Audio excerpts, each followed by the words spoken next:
Hello, it's me again. I didn't say hello, my loves. That's because I'm doing loads of filming today and I feel like I've said it too many times. Right, just reiterate, it's a very hot day. I'm sweating in places I shouldn't be sweating in, and there's other people's children that are very noisy outside that I'm trying to dull out, but I can't. So, this video is all about the common problems that you get with applying gel polish and just a few tips on how to avoid them. So as well as doing full design videos, I just thought to myself, there are lots of quick tips I can give you guys. Lots of useful content that isn't just look at me do a design, but is actually let me help you. So for the purpose of this, I'm going to use a nice bright pink because I love it. It's called Bright Barbie Pink. It's from Madame Glam. And I'm going to use my new palette. Have you seen this palette? Oh, Just Joe Nail Addict made it for me. I've literally had people inbox me and say, will she make me one? I said, I don't know. You have to ask her. First things first. I know that you can just, if you're doing a video like this, just pop the gel polish straight on a tip. But for the purposes of doing it as if we were doing a client's nails, we're going to buff it. This is my old flexi finger. It is pretty knackered, I'll be honest. But it was easier than getting my Eliana hand out and like prepping her just for the sake of a quick troubleshooting video. So the three things that people come to me most about are, number one, the cuticle application of product. Number two, their product's wrinkling and not curing. And number three is it's chipping. Obviously, it goes without saying that if you're using a gel polish brand and you're having problems with it curing, and it's a consistent issue that you've tried to resolve and you can't resolve, you must go to the supplier. And I would advise that you discuss it with them. I'm going to base coat, as always. Base coat doesn't need to be thick, guys, unless you're correcting like ridges in the nail and things like that, in which case you'd probably use a rubber base of some sort. But base coat doesn't need to be thick. Base coat is like your Velcro, your sticky back plastic. So I'm just going to shimmy it around the cuticle area, and I'm literally scrub dubbing it into the little ridges that we've just made. I just want a thin layer, and I'm going to cap, this is the key here, run it along the edges. You don't need a lot of product, you can't see it dripping everywhere or anything like that, but you still need to cap those edges so that they stick the next bit of product to them. Then fully cure that nail. While that's curing, I'm going to prepare, because what you need now is a palette of some sort. If you don't have a palette, just get some tin foil. That always works well. Just lay out a piece of tin foil, I used to do that. And get a brush. I'm using Madame Glam's Detail Liner. You want a brush similar to this, not too thick and not too long. And you want to take a little bit of your product and pop it on your palette, and we're going to use that in a minute. So I love the smell of these gels. They smell like bubblegum, I swear. I'm sorry about the children, they're not mine. They're not mine. So first of all, you don't need to load your brush, right? You don't need like a thick blob of product hanging off like this. So get the excess product off. You don't need it. And then you'd also, I knew I would. It's okay. When you apply the product at the cuticle, don't start here. Start a bit further down and you can start shimmying up.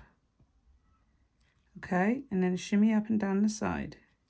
Always keeping control of your product. And then let's just bring that product down.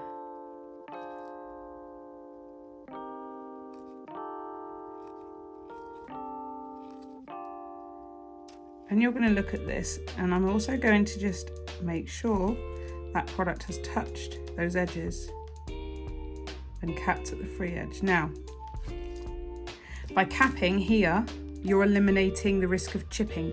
you're certainly lowering it. I mean, if somebody's going to absolutely trash their nails, there's only so much you can do. But if you know that you've covered all your angles, you know you've done your job.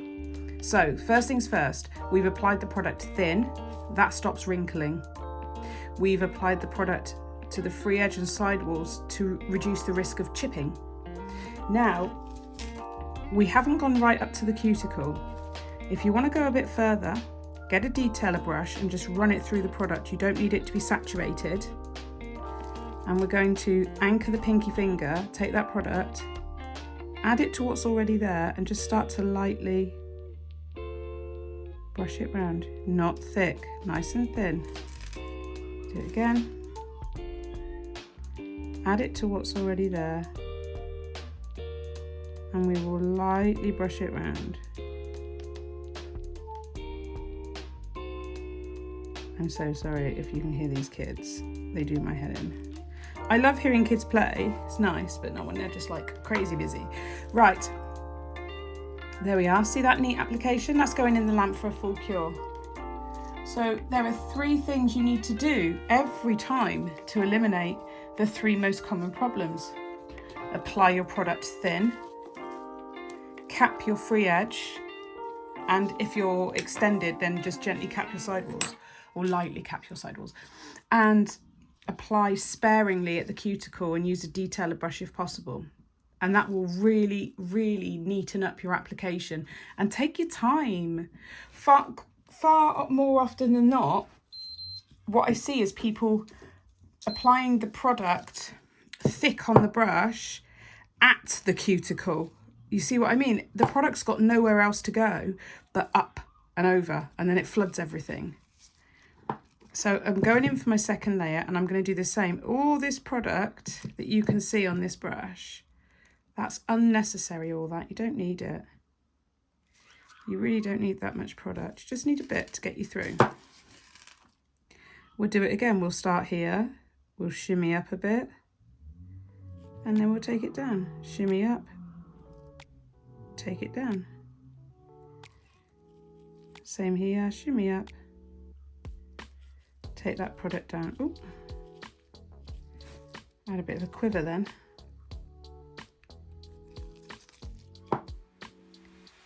That's my bad hand, sorry. Then we'll just make sure we're all... And you don't want to over cap on these edges because you'll lose your shape and it'll be lumpy. Into the colour again, just so that you can ease that brush around. So it's just to help it glide. It's not really adding an awful lot of product to it. It's just so it glides around. I really hope that makes sense. I'm going to pop that in the lamp again.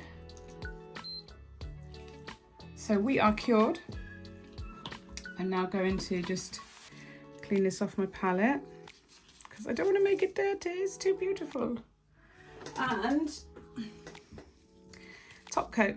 Now the same rule applies with top coat. You don't want to oversaturate. We'll put a little bit here to use if we need it around the cuticle area. I'm going to take the excess off the brush so there's not too much. I'm going to apply it here and then shimmy up.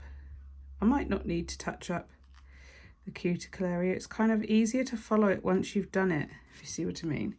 If there's too much on the brush, just take a bit off on the pot.